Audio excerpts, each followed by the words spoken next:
ছয় জনগোষ্ঠীৰ জনজাতিকৰণ ইস্যুটোৱে মূল ইস্যু আছিলে যিহেতু আমি সেই বিষয়টোৰ ওপৰতে গৈছিলোঁ তেখেতক কৈছে যে এছ টি ভিৰ যিটো ইস্যু আছিলে বা এছ টি প্লেনৰ যিটো ইস্যু আছিলে সেই ইস্যুবিলাক ক্ৰমান্বয়ে নাইকিয়া হৈ গৈছে আৰু এছ টি ভি বা প্লেন দিয়াত কোনো অসুবিধাৰ সৃষ্টি নাই হোৱা গতিকে খুব সোনকালে আমাৰ ছটা জনগোষ্ঠীৰ জনজাতিকৰণৰ মৰ্যাদাৰে অসম আৰু অসমীয়াৰ ভৱিষ্যতটো সুৰক্ষিত কৰিম বুলি তেখেতে আমাক কথা দিছে।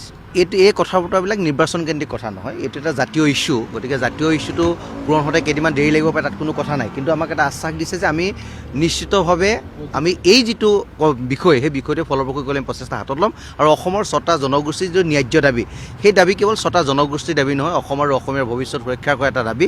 গতিকে এই দাবীটোক ফলপ্ৰসূ কৰি অসমীয়াৰ যিটো ভৱিষ্যত আমি সুৰক্ষিত কৰিম। অতি কম সময়ৰ ভিতৰতে আমি টাই আহোম জনগোষ্ঠীয়ে জনজাতি মৰ্যাদা লাভ কৰিবলৈ সক্ষম হ'ম। যিহেতু যি ধৰণৰ প্ৰতিবাদবিলাক হৈছিল, যি ধৰণৰ বিৰোধিতাবিলাক হৈছিল ট্ৰাইবেল সংঘ বা CC2ৰ পৰা, তেখেতলোকে হয়তো সেই প্ৰতিবাদত কিছু ক্ষেত্ৰত নমনীয় হৈছে, যাৰ কাৰণে নমনীয় হোৱাৰ কাৰণে আমাক জনজাতিকৰণ কৰা বিষয়টো ইমান গভীৰভাৱে চিন্তা কৰিবলগীয়া নহয় বুলি তেখেতে আমাক জানিব দিছে। গতিকে কম সময়ৰ ভিতৰতে আমি এটা ভাল আৰু ফলপ্ৰসূ বাৰ্তা পাবলৈ আমি সক্ষম হ'ম। ছয় জনগোষ্ঠীৰ জনজাতিকৰণ ইস্যুটোৱে মূল ইস্যু আছিলে যিহেতু আমি সেই বিষয়টোৰ ওপৰতে গৈছিলোঁ তেখেতক কৈছে যে এছ টি ভিৰ যিটো ইস্যু আছিলে বা এছ টি প্লেনৰ যিটো ইস্যু আছিলে সেই ইস্যুবিলাক ক্ৰমান্বয়ে নাইকিয়া হৈ গৈছে আৰু এছ টি ভি বা প্লেন দিয়াত কোনো অসুবিধাৰ সৃষ্টি নাই হোৱা। গতিকে খুব সোনকালে আমাৰ ছটা জনগোষ্ঠীৰ জনজাতিকৰণৰ মৰ্যাদাৰে অসম আৰু অসমীয়াৰ ভৱিষ্যতটো সুৰক্ষিত কৰিম বুলি তেখেতে আমাক কথা দিছে।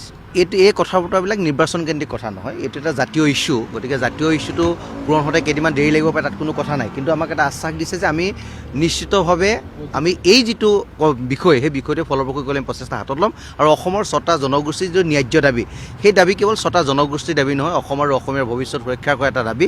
গতিকে এই দাবীটোক ফলপ্ৰসূ কৰি অসমীয়াৰ যিটো ভৱিষ্যত আমি সুৰক্ষিত কৰিম। অতি কম সময়ৰ ভিতৰতে আমি টাই আহোম জনগোষ্ঠীয়ে জনজাতি মৰ্যাদা লাভ কৰিবলৈ সক্ষম হ'ম। যিহেতু যি ধৰণৰ প্ৰতিবাদবিলাক হৈছিল, যি ধৰণৰ বিৰোধিতাবিলাক হৈছিল ট্ৰাইবেল সংঘ বা CC2ৰ পৰা, তেখেতলোকে হয়তো সেই প্ৰতিবাদত কিছু ক্ষেত্ৰত নমনীয় হৈছে, যাৰ কাৰণে নমনীয় হোৱাৰ কাৰণে আমাক জনজাতিকৰণ কৰা বিষয়টো ইমান গভীৰভাৱে চিন্তা কৰিবলগীয়া নহয় বুলি তেখেতে আমাক জানিব দিছে। গতিকে কম সময়ৰ ভিতৰতে আমি এটা ভাল আৰু ফলপ্ৰসূ বাৰ্তা পাবলৈ আমি সক্ষম হ'ম। ছয় জনগোষ্ঠীৰ জনজাতিকৰণ ইস্যুটোৱে মূল ইস্যু আছিলে যিহেতু আমি সেই বিষয়টোৰ ওপৰতে গৈছিলোঁ তেখেতক কৈছে যে এছ টি ভিৰ যিটো ইস্যু আছিলে বা এছ টি প্লেনৰ যিটো ইস্যু আছিলে সেই ইস্যুবিলাক ক্ৰমান্বয়ে নাইকিয়া হৈ গৈছে আৰু এছ টি ভি বা প্লেন দিয়াত কোনো অসুবিধাৰ সৃষ্টি নাই হোৱা। গতিকে খুব সোনকালে আমাৰ ছটা জনগোষ্ঠীৰ জনজাতিকৰণৰ মৰ্যাদাৰে অসম আৰু অসমীয়াৰ ভৱিষ্যতটো সুৰক্ষিত কৰিম বুলি তেখেতে আমাক কথা দিছে।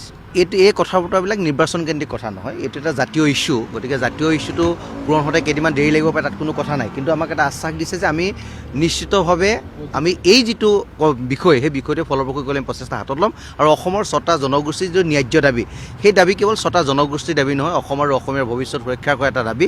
গতিকে এই দাবীটোক ফলপ্ৰসূ কৰি অসমীয়াৰ যিটো ভৱিষ্যত আমি সুৰক্ষিত কৰিম। অতি কম সময়ৰ ভিতৰতে আমি টাই আহোম জনগোষ্ঠীয়ে জনজাতি মৰ্যাদা লাভ কৰিবলৈ সক্ষম হ'ম।